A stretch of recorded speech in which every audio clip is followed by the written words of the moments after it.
Today I'm going to be reviewing and showing you the install of these little Sprocket bolts that I recently purchased online. This is going to come with the bolts and then also with the nuts. Now it comes as a 6-pack. I've actually got the 4 on here. Took off the old ones. I actually had a few of them that were broken.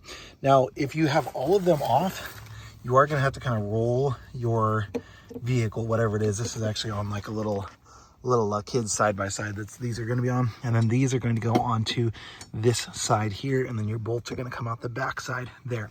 Now one thing to note, this is going to have a pretty big Allen wrench on it. I think it's 1/2 inch, I'm not sure. So that is something that's going to be an issue because I'm going to have to try and find a head that will fit into there. It does not come with one, and all the ones that I had in my toolbox are too small, so I'm going to be having to try and find that. But for now, I'm going to go ahead and tighten these up, see if they'll sit, how well they'll sit in there with just tightening it down with a ratchet on that side. But that's how they're going to go. So it's just going to go in. You can kind of see here underneath. This side goes in here, and the bolts come out the back side. If it doesn't line up, you can just move your vehicle kind of forward.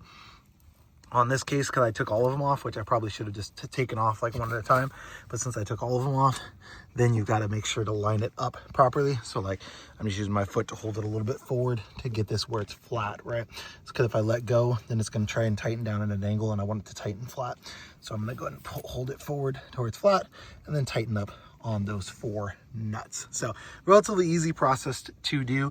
My kids are not gentle with this little side-by-side, so I've actually had to replace these a couple of different times. And also I think the chain just has some slack in it, which I think causes some movement and causes these to eventually break off. But how cheap this little pack is, it's well worth it. Now if you're like me and you can't find a head that's quite that big, I just got a pair of vice grips and was able to kind of hold on to the head while I tighten it down, and that got it really tight. I was able to really muscle it down really tight onto there, so that should hold up a good long while here on my little kids side by side. So definitely a good value. It's literally just depending on what you have, you know, it might be 3 bolts, 4 bolts, whatever. On this one it's kind of 4, as you can see there.